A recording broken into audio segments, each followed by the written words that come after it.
आपने देखा होगा कि विवाह के लिए जो मंडप बनाए जाते हैं उसके कोनों पर हरे बांस लगे होते हैं।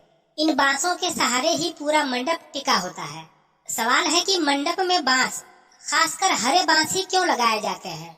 दरअसल बांस में ऐसी कई खासियत होती हैं जिनके कारण शादी विवाह और कई संस्कारों में इनका इस्तेमाल होता है। विवाह के मंडप में बांस लगाए जाने का सबसे पहला कारण तो यही है कि बांस को वंश वृद्धि का प्रतीक माना गया है। ये बांस किसी भी परिस्थिति में आसानी से पनप जाते हैं। इनकी ज्यादा देख रेख करने की जरूरत नहीं पड़ती है। बांस पोर पोर में बटा होता है और हर पोर अगले पोर के विकास में मदद करता है।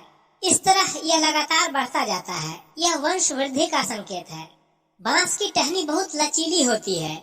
ये बेहद आसानी से किसी भी आकार में ढल जाती है। इसमें नए जोड़े के लिए संकेत छुपा है। विवाह के बाद वर और कन्या एक नए जीवन में प्रवेश करते हैं। सुखद दाम्पत्य जीवन के लिए दोनों को नई परिस्थिति से तालमेल बिठाकर आगे बढ़ना होता है। अपने व्यवहार और सोच में लचीलापन लाना होता है। बांस इसका भी प्रतीक है। बांस के वृक्ष ऊंचे ऊंचे होते हैं, लेकिन ज्यादा ऊंचाई पर जाने के बाद ये झुक जाते हैं। इसमें नए जोड़े के लिए संदेश है कि जीवन में चाहे जितनी भी उन्नति कर ले, लेकिन हर हाल में विनम्रता का भाव रखना चाहिए। हर तरह के मांगलिक कामों में हरी दूब का इस्तेमाल तो होता ही है, और बांस भी वनस्पति के नजरिए से एक तरह की घास ही है। इसलिए भी शुभता के प्रतीक के तौर पर मंडप पर हरे बांस का प्रयोग किया जाता है।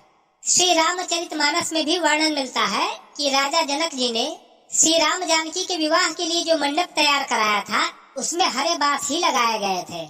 ये अलग बात है कि मंडप को सुंदर, भव्य और दिव्य रूप देने के लिए हरे रंग की मणियों को तराश कर बांस का रूप दे दिया गया था। तुलसीदास जी लिखते हैं, बेनु हरित मणिमय सब कीन्हे, सरल सपरब परहि नहीं चीन्हे। बेन बांसुरी या बांस को कहते हैं, माने मंडप के बांस हरी हरी मणियों के बनाए गए। ये सीधे और पोर वाले हैं, जो पहचान में नहीं आते हैं कि ये बांस असली है या मणियों के गढ़े हुए हैं। अगर ये जानकारी आपको काम की लगी हो तो वीडियो को लाइक कीजिए और इसे अपनों के बीच जरूर शेयर कीजिए।